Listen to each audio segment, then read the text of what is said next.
So we're really excited to have Joshua and Tori here with us.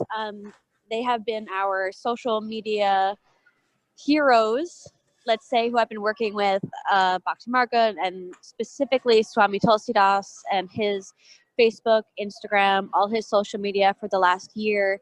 And we've seen just awesome results. We have new people who are liking, following, and by new people, I mean non-devotees. We've learned so much from them. They've pretty much just like turned everything we thought on our heads, and everything that they have said about how they go about marketing, about their values, even just who they are has aligned so much with Bhakti Marga and with what we're trying to accomplish. And I'm really, really looking forward to everyone learning more about that, about how they have helped Swami Tulsidas, about what they're doing with Heart Song, and how you can take things from that to also help you in your social media journeys with Om chanting, Amakara Yoga, whatever you're doing for your seva and service for Bhakti Marga.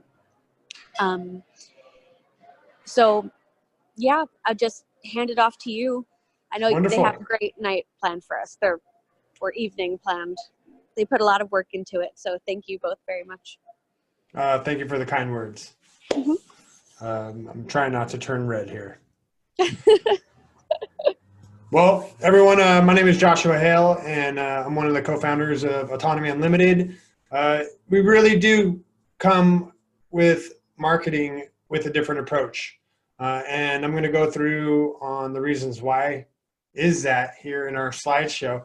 But traditionally, when you hear of marketing, I mean, it doesn't have like the greatest of associations with it. We're all kind of raised in a culture, at least here in the Western culture, of where we're being bombarded by advertising, being bombarded by marketing all the time, ever since growing up. And it's something that can be really off-putting, especially when you come to blossom into wanting to offer something out into the world. But how do you do that? And coming to understand that we all need marketing. We all need to know how to do marketing. And marketing doesn't mean sleazy. It doesn't mean that you're trying to trick somebody into taking something away from them. And it actually means quite the opposite. So I'm going to introduce my co-host tonight is Tori. She's our designer. She does content creation for Swami. Tori, why don't you go ahead and say hello? Hi, everybody.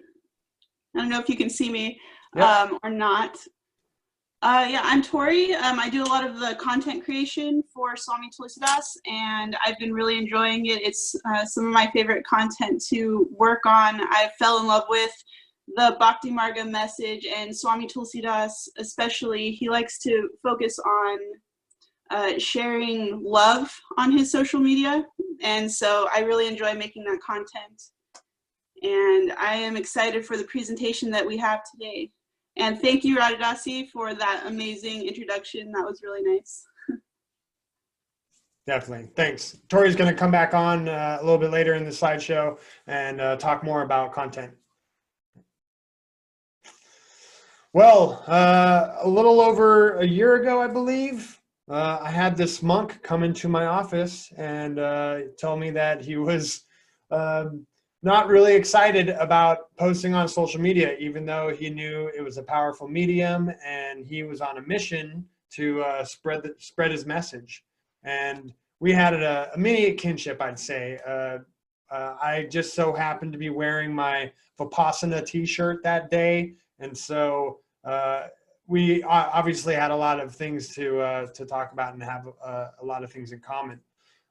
Me personally, yeah, as I just said, I went to Vipassana and did a 10-day meditation long time ago now, probably about 8 years ago. And it really set me on a path of being introspective And it really actually pulled me out of having some really awful, horrible habits from partying in my 20s for a very long time. I used to DJ in Seattle as a festival and club DJ, and as I said, yeah, gained a lot of bad habits. And yeah, Vipassana was able to help me get grounded, and now I've been clean and sober for, gosh, I don't know, like 7 or 8 years now. So, Autonomy Unlimited.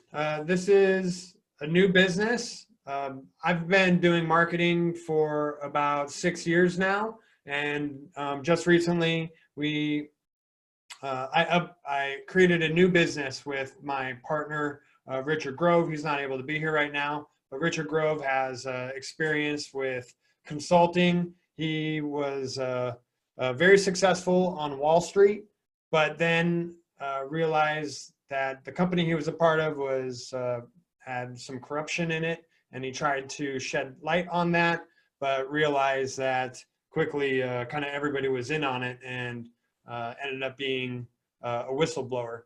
And so he turned around and walked away from Wall Street. He showed us his receipts. He made $1 million in a year. And since then, he started a podcast called Peace Revolution. And about 2 years ago, I saw him making moves to create an online course called Autonomy.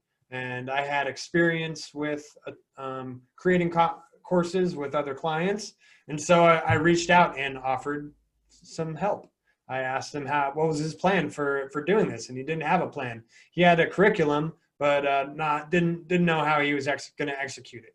So we teamed up, and for the last year now, we're about to start season 3 of a course called Autonomy, and I'll show a little bit what that's going to look like.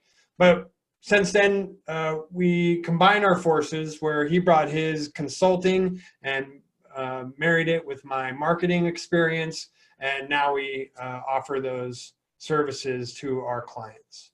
And I'm going to go ahead and jump into the slideshow. Otherwise, I'm just going to talk all night.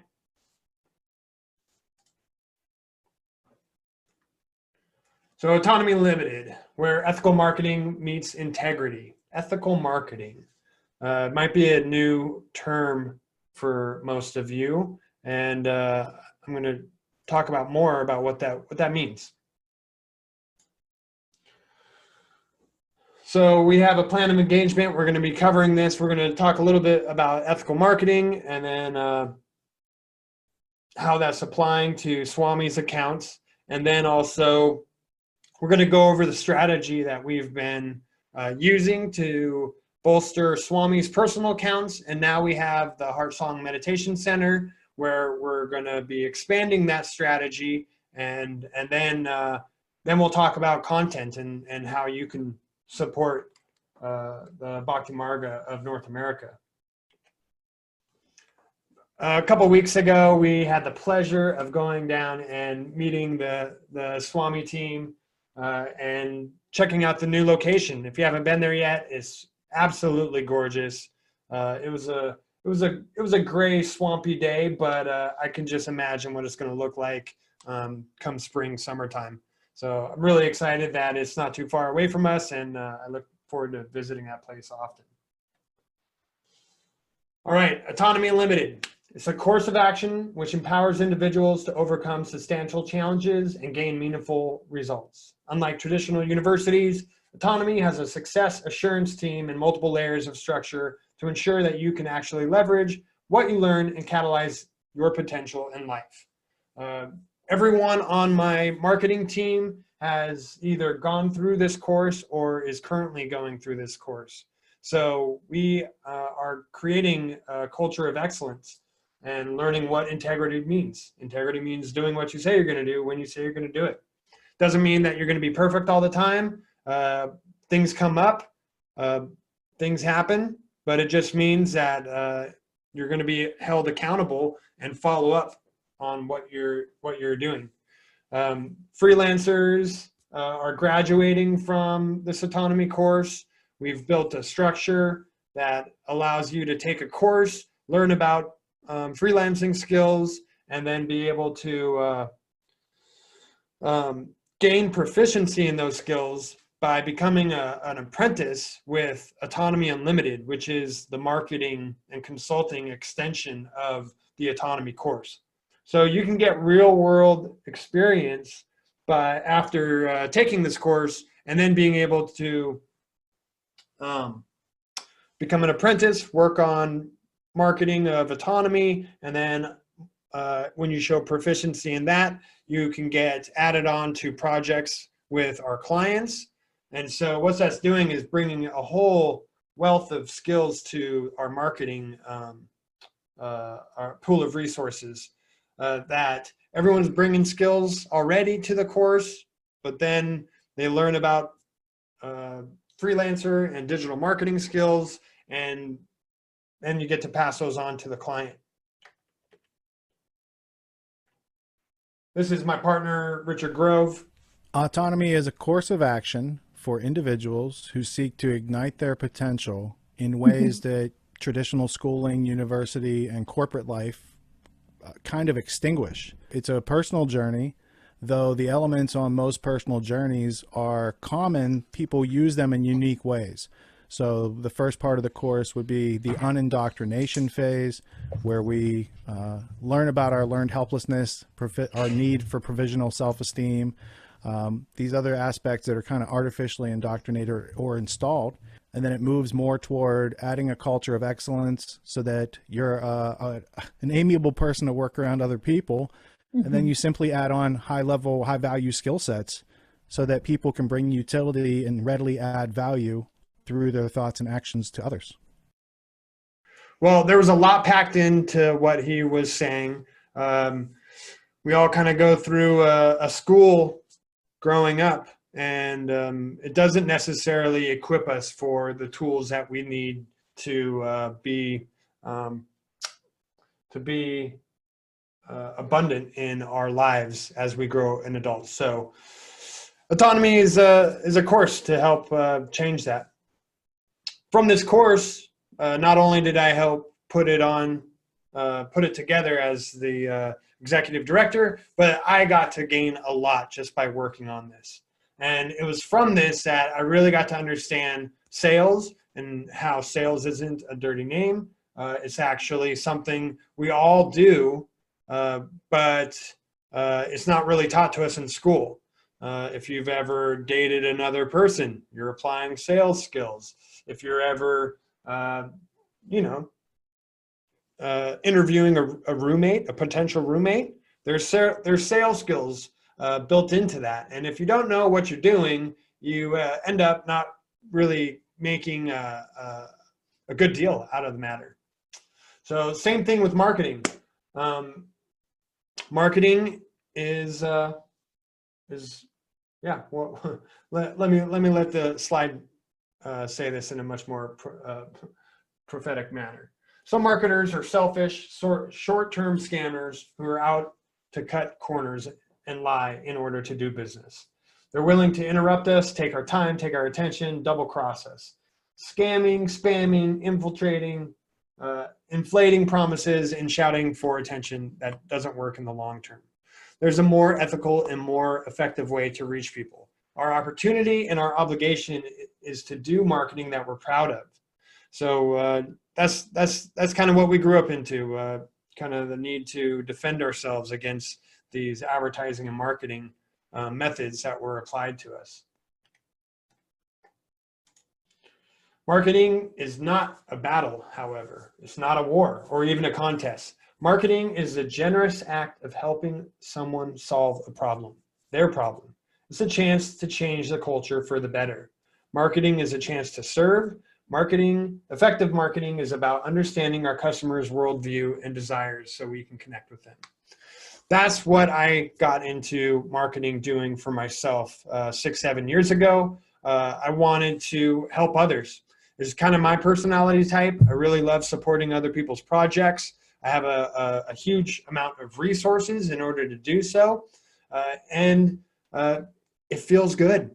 When I'm able to help others succeed, I get a kick out of it. It gets me up in the morning. I'm very highly motivated because I get to help people. And if it wasn't that kind of relationship, I wouldn't stay interested in it. And this is what really attracted me to Swami's message. As marketers, we get to constantly do the work to help ideas spread from person to person, engaging a tribe as we make change happen. Attention is a precious resource since our brains are cluttered with noise. Smart marketers make it easy for those they seek to work with by helping position the offering in a way that resonates and is memorable. When our ideas spread, we change the culture. We build something that people would miss if it were gone. Something that gives them meaning, connection, and possibility. Marketing is a generous act of helping others become who they seek to become. It involves creating honest stories that resonate and spread. Marketers offer solutions and opportunities for humans to solve their problems and move forward. This approach involves patience, empathy, and respect. So having my period where I was able to become introspective and work on myself and thus influence the environment around me instead of blaming other people for all my problems. That got me moving in a direction where I wanted to help others. Like that, I realized getting in a position of service is like one of the best jobs in the world. And I know a lot of you can resonate with that message. And this is the same thing with marketing. So we need to just radically change what we think of when we hear marketing, because marketing is how we share our story with the world. And with Swami, he has a very individualized story, and Bhakti Marga has a much broader story that we want to share with others. And because we think that the message is going to improve their lives. And this approach involves patience, empathy, and respect, because we honor the other person that we're putting this message out to. Nonviolent communication is a method that myself, Tori, my copywriter who wasn't able to be here today, we've been practicing nonviolent communication that is based off the principles of nonviolence for the last 3+ years now. We actually started a local nonviolent communication nonprofit in our area, and we offer study groups and workshops, and luckily found a few nonviolent communication trainers in the area, and we've teamed up with them to share NVC with others. But because of this, before I go there, I thought this was kind of a separate thing in my life that was just bringing value into the relationships. But I quickly realized that applying nonviolent communication, also known as compassionate communication, in my business relationships was extremely valuable, and marketing even more so, because it's our job to listen to the audience and what their needs are, what are they looking, what excites them. And so by applying compassionate communication, I'm actually improving the marketing service that I have. So this actually just dawned on me this last week that this component was a crucial part in our business model. If you haven't heard of nonviolent communication, it is the natural state of compassion when no violence is present in the heart. Nonviolent communication begins by assuming that we're all compassionate by nature, and that violent strategies, whether verbal or physical, or learned behaviors taught and supported by the prevailing culture. NVC also assumes that we all share the same basic human needs, and that all actions are a strategy to meet one or more of these needs. People who practice NVC have found great authenticity in their communication, increased understanding, deepening connection, and conflict resolution. This is us at, we do a monthly meetup, NVC social, where we get together and play feelings and needs card games and catch up. It's really a great time. NVC was founded by Dr. Marshall Rosenberg, I want to say in the late 70s, and he's spent his whole life sharing this with the world. Marshall Rosenberg said, when your internal dialogue is centered in the language of life, you'll be able to focus your attention on the actions you could take to manifest a situation that meets your needs along with those of others. We got to go visit Swami and talk about our marketing strategy. We got to meet all the residents at the Heart Song Meditation Center. It was a really, really fun day. And we got to go over the strategy that we have put together and we're about to cover with you. They liked it so much. They said if we would be able to do this online so that the national team would have access to this and just be able to start unifying our strategy to be able to share the message with the world. Phase 1, story brand marketing script. So as I was saying, the focus really needs to be on the audience. And we came across a method called StoryBrand that gives us a framework to be able to script together a narrative, a story, so that the marketing is focused on the audience and not either the brand or the business, because this is actually how I got into marketing. I had my own first business idea where I was making personalized affirmation tracks for myself, and I made one for my friend, and she said, "Oh my gosh, this is amazing. You should make a business of it." So she really walked me through the steps of creating my own business. But then it was time to share it with the world, and I basically spent a year on social media back in 2012 using all capital letters saying, hey, check out my product. You should check this out. And lo and behold, nobody checked out my product. I was the crazy guy yelling on the corner of the street that nobody wanted to talk to and was crossing the street in order to do so. And that was because of this right here. I didn't understand that it wasn't about me and my product. It was about the experience and the emotions that the person using this product will have. That's really what's important. When people wake up in the morning, they're the hero of their story. They don't wake up and think like, oh man, you know, the owner of Apple is the is the hero in my life. They're waking up in the morning like, you know what, I have struggles, and they're the center of their own attention. So story brand marketing really creates a script to be able to invite the customers into your story. You let them be the hero, and then you come along as the guide. And so this can be made available for people to look closer at, but we do research and figure out who is our character. And if you could see this, this says, what do they want? They're a spiritual seeker. They want a community that gives them a sense of meaning and belonging. These are the people that are out there lost, scrolling on Facebook, and really don't have like the support and direction in their lives. They have that problem. They want to connect with like-minded people. I'm craving more love and connection, and I want to be more loving and see more love in the world. And they're dealing with a villain, the illusion of attachment, and choosing the world over the divine. And then they meet a guide, because this is what our marketing is putting out there. That, hey, we know how it feels to be lonely, confused, and exhausted, and I can tell you it gets better. It gets really, really better.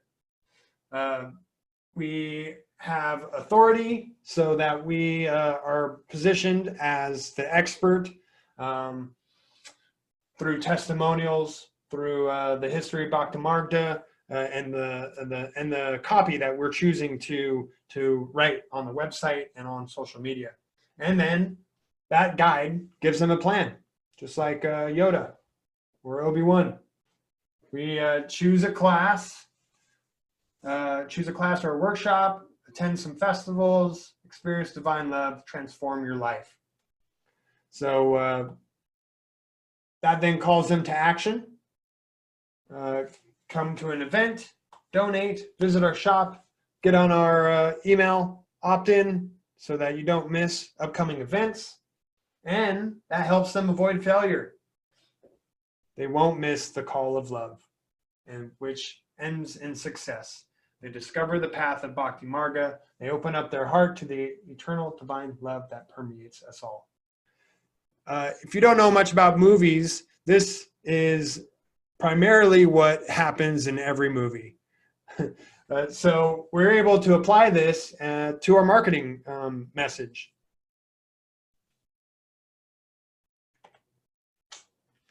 And our next step is to design a website. We're going to be creating a website for Heart Song Meditation Center. It's going to be beautiful, and really excited to be a part of this project. We use WordPress. I don't know if there's any technical people in there, but we use Divi theme. It's an amazing theme because honestly, I started designing websites about 5 years ago, and I didn't have to learn any code because Divi does a lot of front-end building of websites, meaning you can basically grab what you're looking at on the website and make adjustments to it. It's really great. I love it. My clients love it too. We set up the new Heart Song Meditation Center Facebook page. And there was a strategy of really, because the neighbors are becoming, are seeing this business for the first time, we really wanted to have a warm and welcoming approach with this. So what ends up on the public Heart Song Meditation Center Facebook page is going to be very well catered and crafted to have, to present a very, what's the word we use? It was great. A very soft approach in sharing what the Heart Song Meditation Center is all about.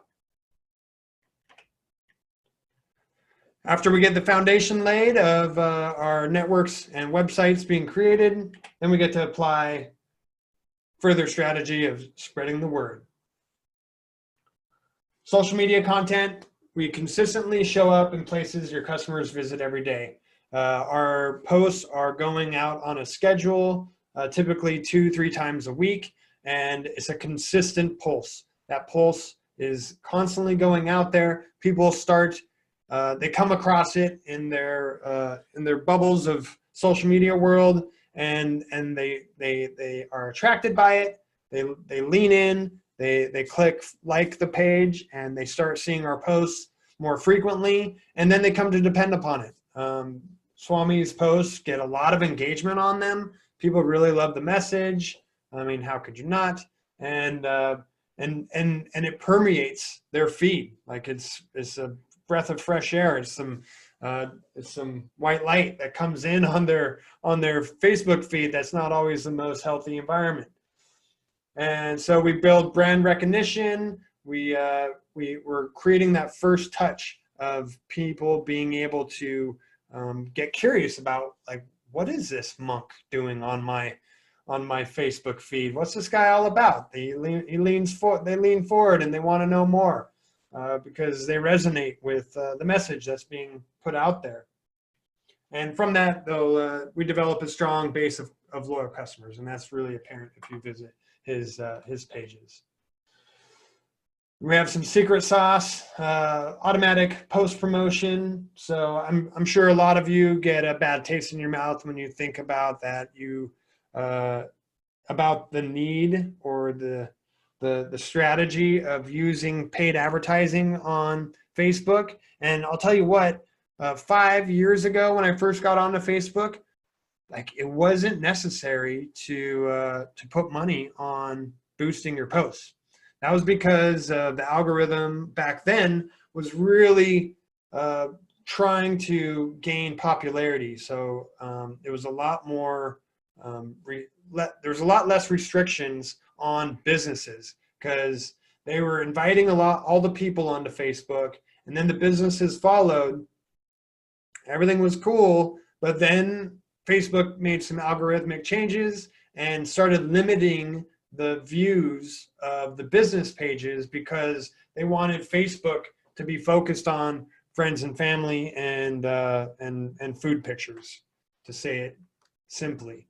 And so businesses that were getting a lot of reach with their posts organically saw a dramatic decrease in their ability to be seen by the people that are even following their page.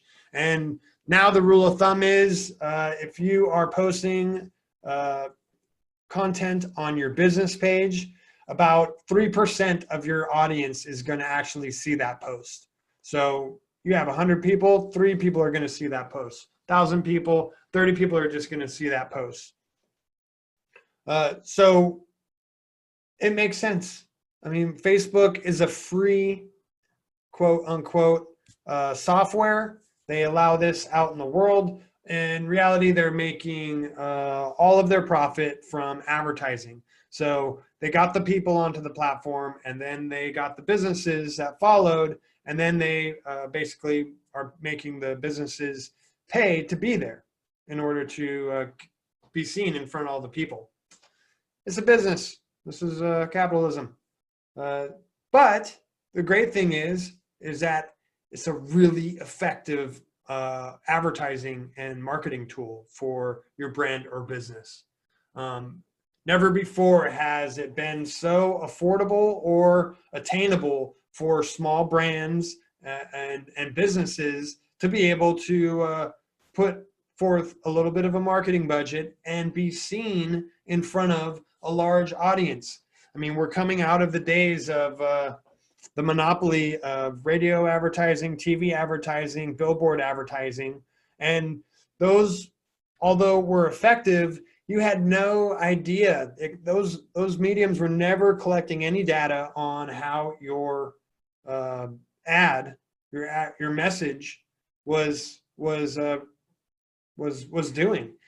All you could do is you know, if somebody walks into your store, where'd you hear about us? Oh, you saw my billboard, great. But if you weren't doing that, you really had no clue what you were doing. And the cost for TV, radio, and billboards, even still, is just astronomical.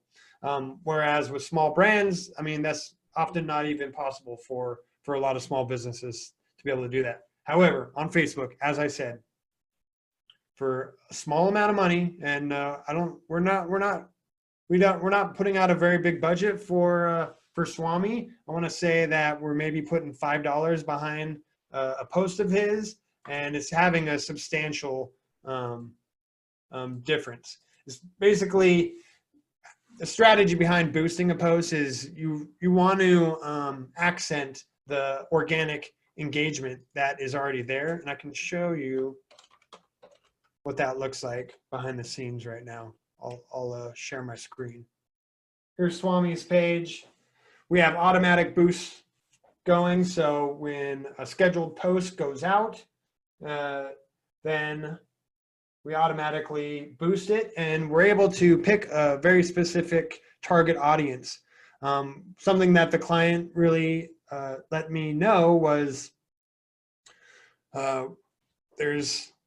it's what they were already achieving was being seen by those inside of the movement. So they really wanted to be seen by people outside of the movement. So instead of 3% of your audience seeing a post, we are then able to add on, like $5 a post, like I said, and it dramatically bumps up the people that were being reached. So instead of 300 people seeing it, it then goes into 1,000, 1,500, and that allows more people to see it, to like it, to share it, and it creates this it's an exaggeration of the organic engagement that the posts are already getting. So because of that, it's getting out of our our social bubbles that we have on our Facebook feed, and it is being seen by new eyes, and that was the client's need. Coming up in some future strategy that we're going to be doing, we have some targeted advertising that we're going to be doing, and so right now we're just doing brand awareness. So we're getting seen by new eyes, people being curious and leaning in. And soon we'll be offering it's called a marketing funnel. So because traffic or new people come in at the top, and I'll show you an example of that in a second.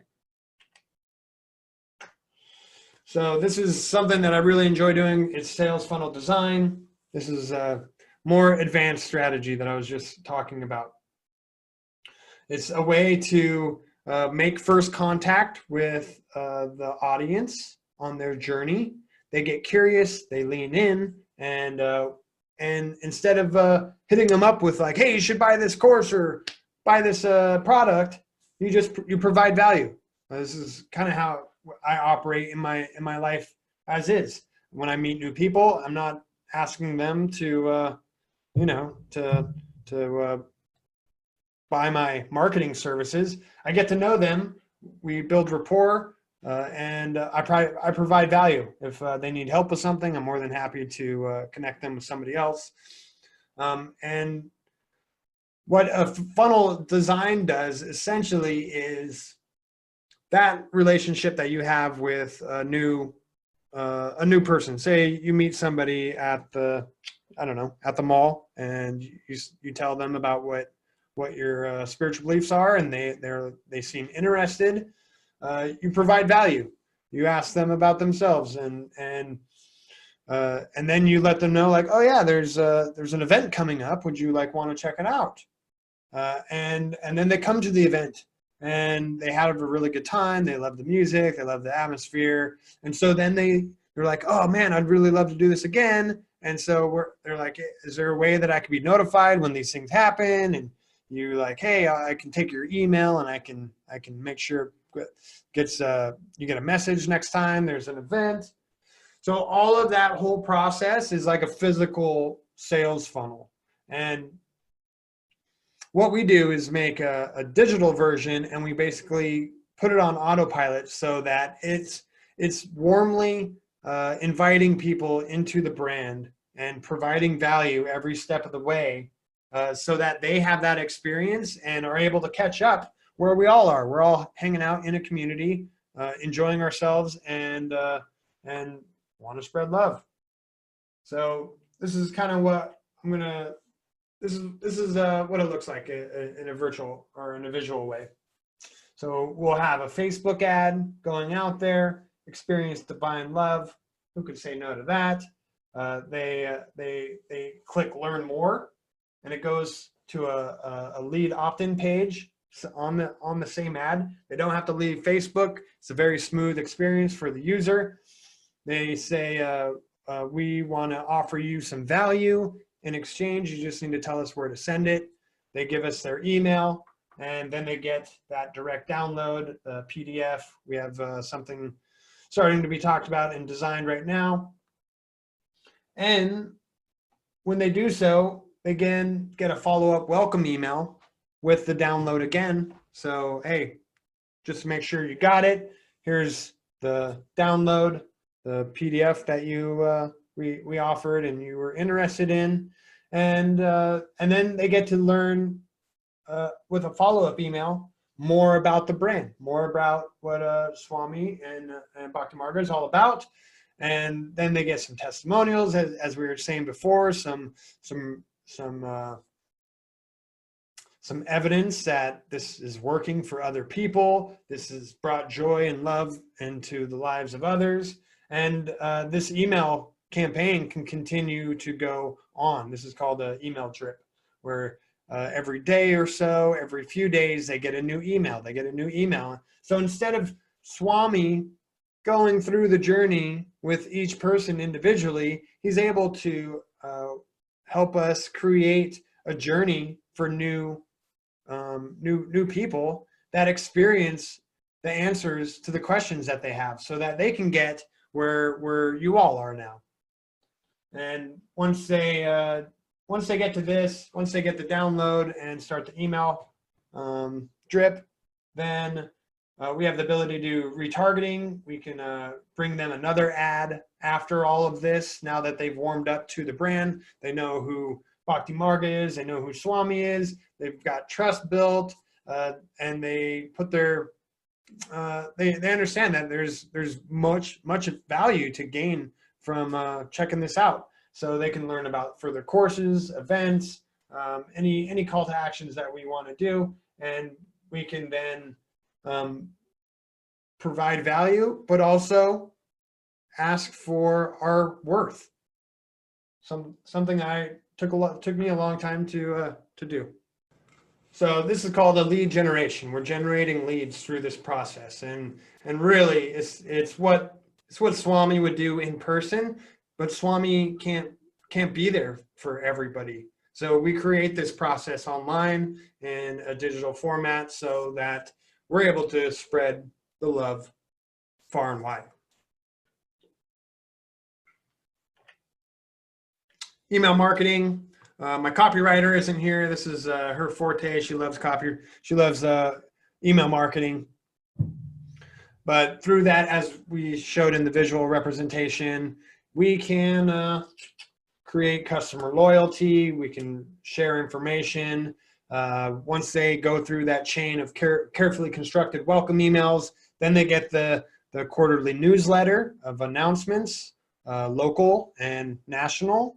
They get to hear stories of other devotees, and they get feedback and reviews, and again, increases. It's letting them know that there's a tribe and they can join that tribe, and it feels really good to find your tribe. Am I right? So newsletters, what we just covered, it could be. This is, so when somebody first sees a Facebook post, they get curious and they lean in, and we create a trail for them to get deeper and deeper and deeper and have their questions answered every step of the way. So by the time that we have their email and we send them a quarterly newsletter, they're totally cool with like announcing new courses, new products, new books. At this point, they've gained trust, and they're looking for what you have to offer. And so if we tried this with the first touch, when they first came in contact with our brand, they would be instantly repelled, like, whoa, why are you trying to like sell me something without getting to know me? Instead, we get to know them.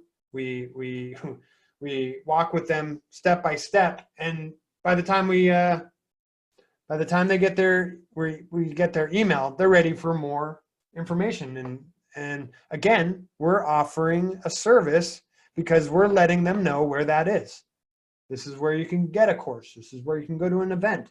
Great, we're offering value.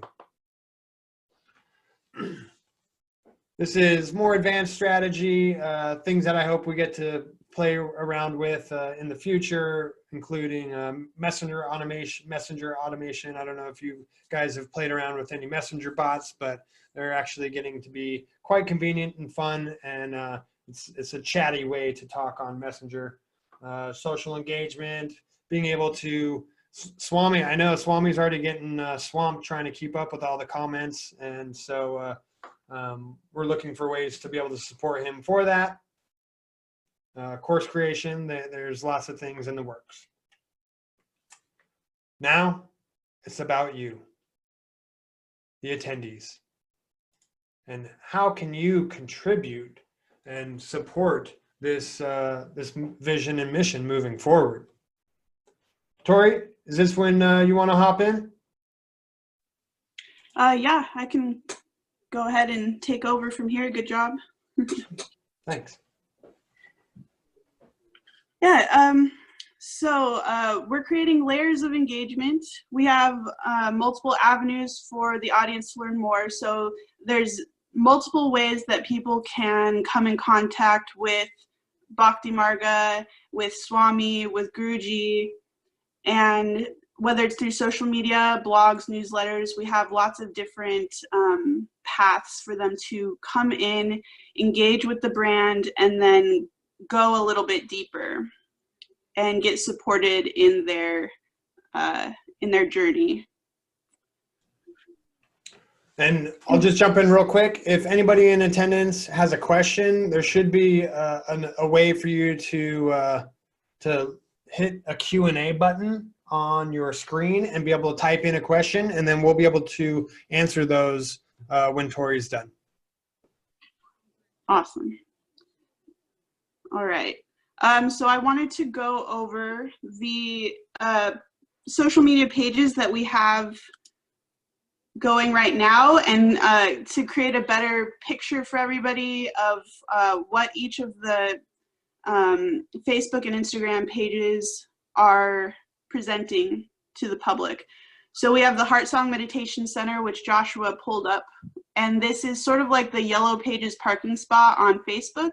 It's just going to have some general info about the center, and it's used to help the community warm up to what we're doing while dispelling any myths and misconceptions about what Bhakti Marga is. It's the public persona of Heart Song, and we want the content to be really honest, but at the same time reserved, so that it's focusing a little bit more on the property and the beauty and the peace of the location, while we kind of get set up and create a stronger reputation. So next slide, please. So then he also showed us Swami Tulsidas, his public Facebook page. He also has an Instagram page, and this is where we really apply the story brand script pretty heavily. A lot of the content is geared towards new non-devotees, new people, seekers who are interested, who want to go to their first event, attend a satsang, and we want to invite these interested seekers to engage more with the community. And so we want to invite them to join the private Facebook group where they can interact and ask questions and go a little bit deeper, talking one-on-one with some of the members of the community and the residents of Heart Song. So next slide. And in order to get into this private group, there will be an application process. So right. So the administration will be able to make sure everyone is in there who belongs there.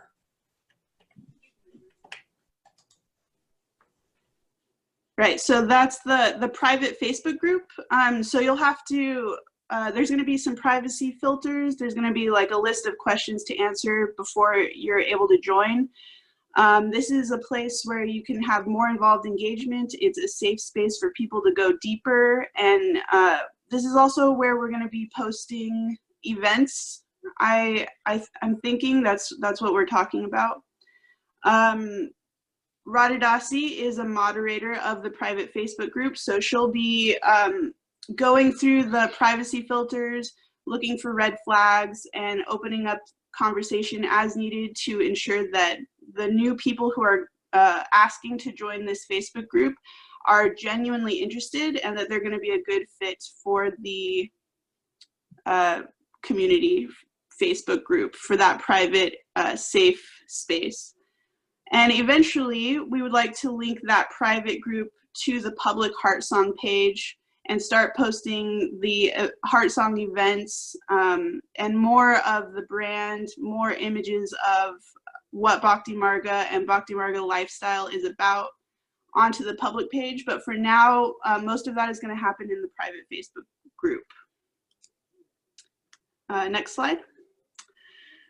So moving on to how interested people can contribute. So first of all, the easiest thing that you could do is you could like and follow Swami Tulsidas on Facebook and Instagram if you're not already. Like and follow Heartsong Meditation Center on Facebook, and on Instagram it's Heartsong Center. And then you can join the Heartsong private Facebook group and start participating in discussions. Radhadasi and I are going to post some questions to kind of get some conversation started in the private Facebook group. So we might have a post that says, share your first memory of Guruji or something like this, and then you can comment below the post, and hopefully we'll get some really nice interactive conversations going in that group. And you can also invite people to join the Heartsong private Facebook group. Next slide. So the next way that you can help contribute is by creating original content. So we want to show the love and the interpersonal moments of the community. We want to capture more moments from holidays, events, and the daily life of the Bhaktas. Because right now we have a lot of inspirational quotes from Guruji, and we have a lot of content coming directly from Swamiji and from his satsangs. But what we don't have a lot of is the community, the faces of the community, and what people are doing, what people are excited about. So you can create bite-sized content or long-form content. So bite-sized content is just a photo or a couple of photos or a video clip that is 60 seconds or less, just something to create a little bit of curiosity and to get people to click and try and learn more. And so you can create a little caption, 280 characters or less. If you have a story that you want to share, or you want to make a longer video, you can also do that, make some long form content. This could be a video interview with Swamiji, with one of the residents, or one of the other community members. You could write a blog post or do a written interview. And just, I want to get people's stories. I know that a lot of people in this community have some very powerful and moving stories about why they joined Bhakti Marga. And this is the message that I want to get to new people who are interested. I think that that's going to be what really piques people's interest and allows them to go deeper in their spiritual path. So next. So once you have created some original content, you can post that content to the Telegram app. There's two groups I know for sure where you can post it. There's the Heartsong Residents group, and there's also a group for Heartsong content creation. And I think, so there's the Bhakti Marga North America group as well, and I think that if you post it there, it might get lost in the thread because there's a lot of messages that go through there. So we've created a group that's specifically for content creation. So you can put your content, whether it's a fully polished post, or if you just have a few photos that you want to share from an event, you can post them in Telegram, and then our team will approve them and then share them on the proper social media platform. And if you add your social media handle, then we can tag you in that. So if you want to say what your name is on Facebook or Instagram, we'll tag you, and that way it'll also show up on your personal social media. Another place where you can post your original content is on the private Facebook group. If you want to just share moments, start your own conversations, tell the story of your spiritual journey, this will be a place for new followers and devotees to engage with the community. All right, next. So now I'm going to talk about some tips for taking photos and videos with your phone. Because everybody, most people have access to a smartphone and the quality is very good. So with just a few little basic knowledge about, oh, I'm blanking on the word, composition, that's what it is. Some basic understanding of photography, composition, lighting can really make a difference and really make the content go to the next level. So one tip is to create a recording station, a place where there's a phone, a stand, a tripod, a mic, and lighting that's ready to go for recording. So for example, if you have a question for Swamiji, you can ask him to answer it in front of the camera, or if you want to interview one of your friends or another member of the community, you can have a designated space to record video. Next slide.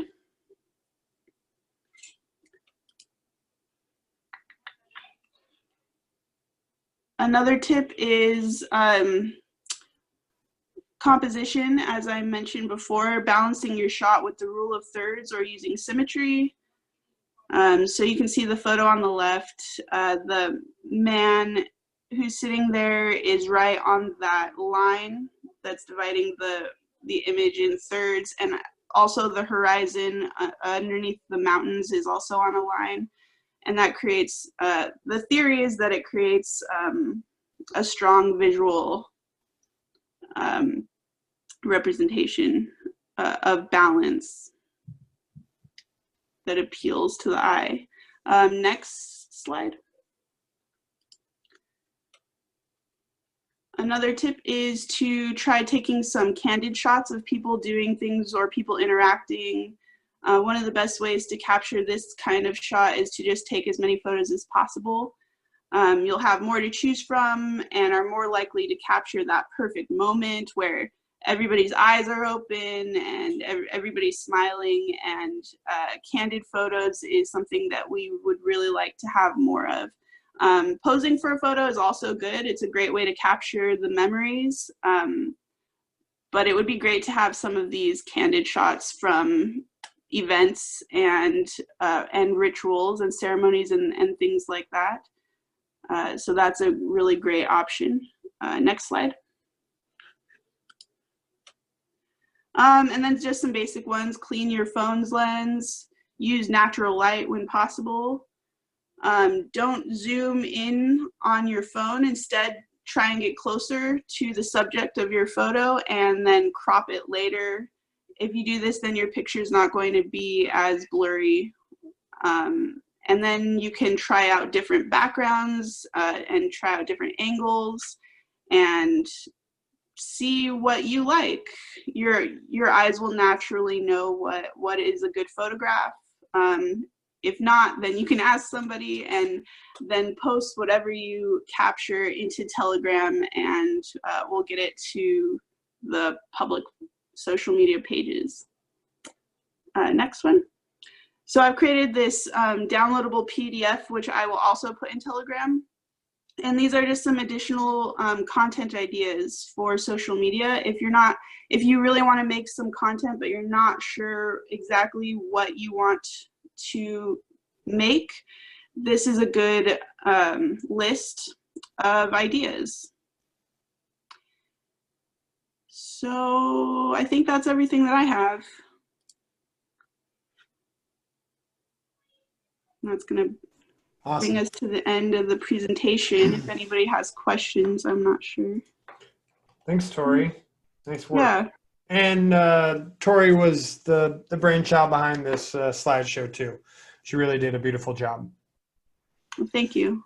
So I don't see any, Radadasi, do you have anything you want to add at this point? And I'm feeling adventurous. We can invite some people who raise their hands on to ask some questions. Yeah, thank you both so much. What an amazing in-depth slideshow. That was amazing. I learned more than I even knew before, so I really appreciate it. And I hope everyone gets to like go back and go deeper into the places where they want to dive deeper. I do want to mention that I know that not everyone is in the area, not everyone's near Heartsong. People are all over the country. If you do have things to add, like we said, we'll post a link so you can join the Facebook group to be able to post. And also you can always, if you have anything you want to share, because Heartsong is also to support Bhakti Marga nationally in North America, USA and Canada in particular, send it over my way. I'm not sure if how we're gonna work on opening the content group yet. But if you in particular think you want to contribute with content, let me know and I can add you to the content group. So I hope that clarifies some things that people were wondering about that. Yeah, I think that if people have any questions and wanted to raise their hands or anything like that, then feel free if you have the time. Thanks, Radhadasi. That did help clarify for me even. Yeah. Trying to figure out all of the moving parts of Totally. social media and getting everybody in sync with each other. Yes, exactly. And we will be. I hope that a lot of things are like transferable also to like the individual communities, because the more that we strengthen each community in the US and Canada, the more we can grow together also. So I think just what you're sharing is extremely valuable.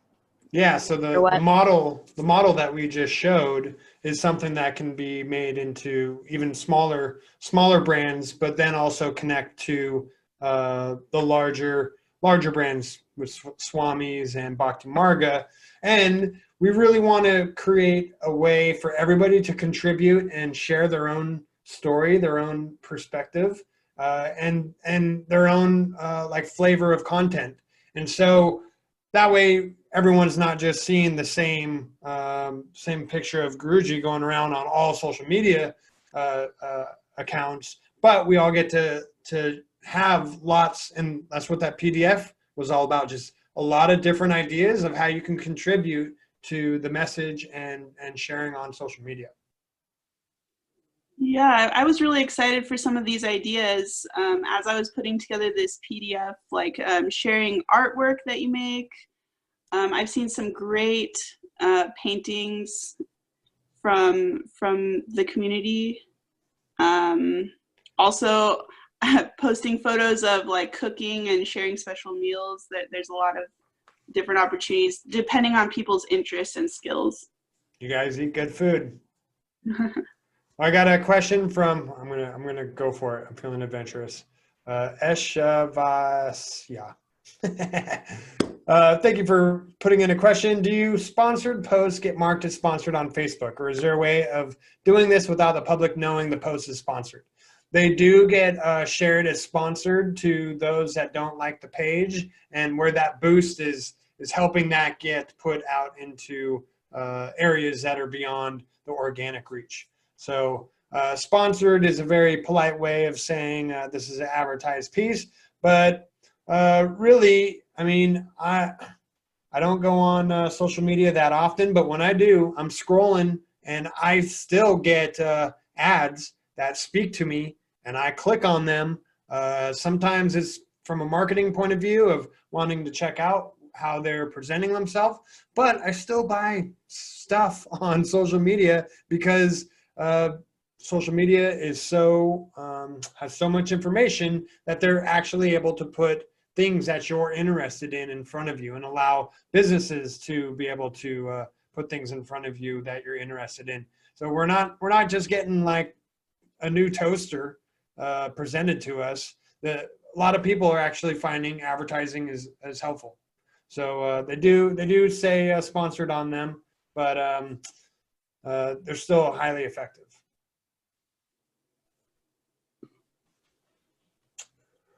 Quinn has a question. Maybe you can answer this one, Tori. Just want to clarify, we shouldn't ever zoom when taking pictures with our smartphones. I take pictures of vast landscapes and like the river on the land. Is that ever appropriate? Yeah, I think that if you zoom in on your camera, it's still going to be a usable photo, but you're going to get a better resolution on the photo if you don't zoom and then just crop it how you want afterwards. Yeah, because you really want to capture as much data as possible with your image, and then you can, in post-production, get a lot more zoom, and you can polish it up even further that your phone would be able to do, instead of trying to zoom in just to capture that up-close shot, but realizing that it's all pixelated when you go to look at it later. Right, and also if people want to just post photos, there's a good chance that I could use that photo and either edit it if they're not happy with how it is, or add text to it, or make it a part of a larger collage of photos, things like that. Mm-hmm. So yeah, great question.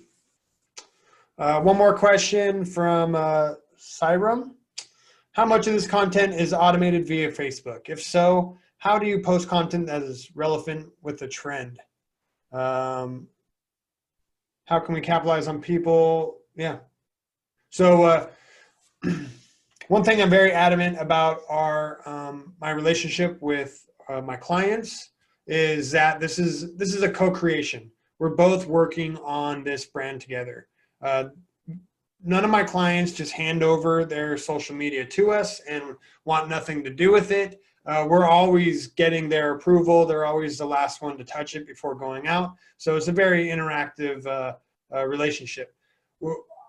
Our goal is to support the content creator, so that when those organic pieces, that great shot or that opportunity or a current event discussion comes up that organically, that they're not stressed out because they haven't posted it in 2-3 weeks, and now they're feeling shame and they don't even post now because all of that buildup, that they know that there's a constant pulse. Things are being handled, taken care of.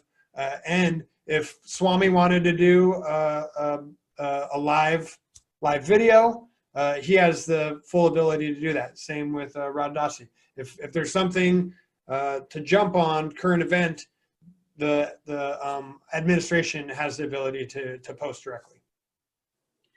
Another thing I'd like to add to that is if somebody has an idea for a specific type of content that they'd like to try out and post, if you wanted to make something that is around a specific topic, like you were saying, you could post that in the Telegram app, and then it could go through an approval process. So if Swami is cool with that kind of post being on his social media, then he could approve it, and then we could post it from there.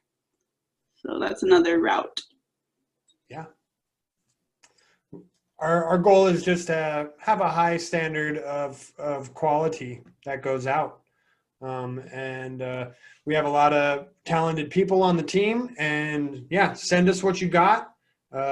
Strive for, don't send us 50 photos from a sunset that you just took, but pick the best one, send it our way, and if we can, we'll enhance it even further. Any other questions? This has been really great interactive Q&A so far. Well, this will be going out. This is being recorded, and so we'll be able to share this with the rest of the people in the community that wasn't able to make it. And I'm sure there's going to be a lot more questions and ideas. We hope this just starts like a wildfire, just getting you curious and excited about coming up with content, capturing that magical life that you live, being able to share that with others, because that's really what makes social media magical, is the ability to communicate rapidly, quickly, share what's going on in your life with others, and being able to realize there's other people that think like you, act like you, and want to practice your practices. one more question for the rest of us who handle local accounts. What is your advice? Probably one of the best things, not only taking what we've shared right now with some strategies and applying them with your own brand, your own channels, but use that tag feature. So if you have a really nice piece of content, send it to us through, Telegram, almost had it.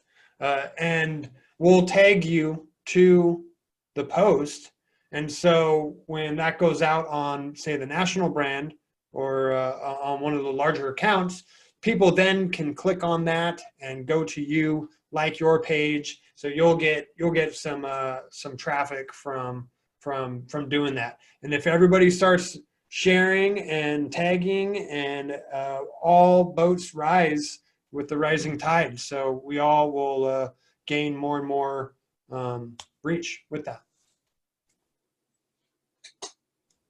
Any other questions?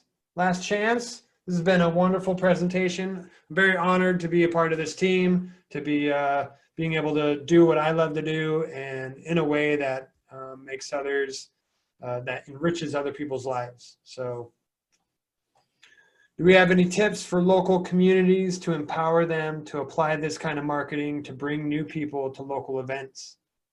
Well, you'll be able to see what we do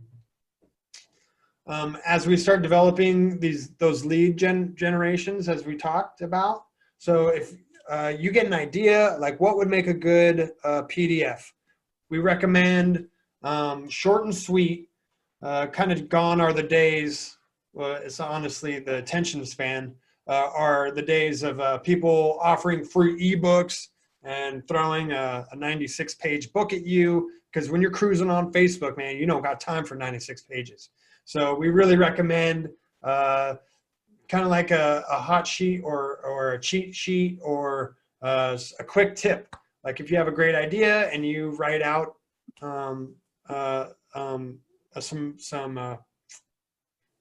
if you write out a few paragraphs of that, we could add some images and turn that into a PDF, and then you could create your own lead generator for your individual brand. And we would love to help support that. And if that would involve some further meetings like this, where we go more in depth in a specialized area, and we teach you how to do that yourself, I would love to be a part of that.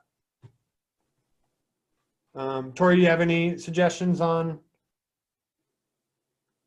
helping local communities bring new people to local events? Something that I do want to employ is doing some more targeted ads where Swami is going to be visiting and Guru, to where we're able to like start creating tribes around places that they're about to visit. That helps the local community, that helps the local event center. And once we, by paying for reaching into that area and gaining some people that follow the page, then an organic movement will start taking place. So that's something else that we're going to be implementing. Yeah, and I think that just opening up communication is really key for bringing new people to local events and applying this marketing to other like local accounts. And just talking to us and to the team members, and pulling your resources and your ideas to create strategy for how to reach more people. Having other people sharing events, tagging each other in these events is going to reach a larger audience.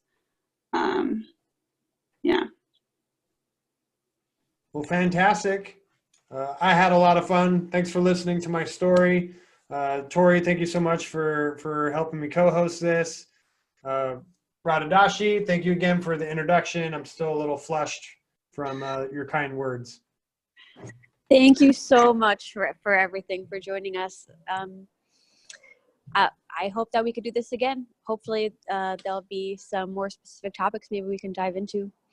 But everything was super helpful. I hope everyone enjoyed it. And thank you all for being here and wanting to learn more about all of this. Yeah, thank you so much for having us. Our Definitely. pleasure. And so there's going to be a link posted. Is it going to be, it's going to be like a YouTube link with the recording? Correct. Yeah, I'll get it up Awesome. on a YouTube page, and you can Awesome. share that wide. Wonderful. Thank you so much. All right, Truly. guys. Thank you. All right. Have a good evening or afternoon or wherever you are. Take care. Bye, everyone. Jigger Dev. Much love. Bye.